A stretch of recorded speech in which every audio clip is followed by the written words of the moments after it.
What do the St. Edward's Church, the First Baptist Church, Milner's Gate, and the bandshell all have in common?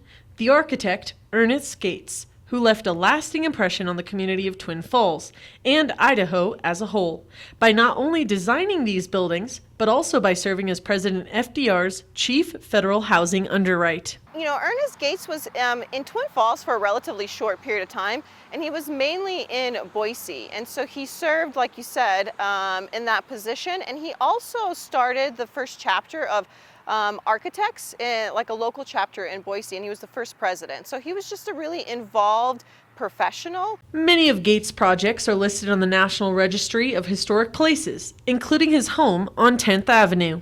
In the residential area, the predominant house is a craftsman, and that is what that is. It's a craftsman, but what makes his house unique is the style of it, and it's that stucco, kind of like this bandshell. While every project he worked on is impressive, none of them stand taller than the St. Edward's Church, with its two twin bell towers standing at 75 feet tall.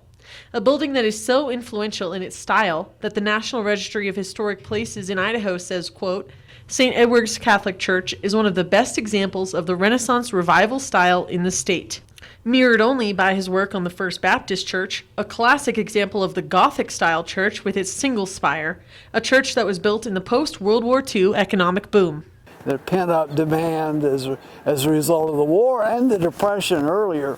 And so with increased membership and increased financing, that caused a lot of new churches to be built.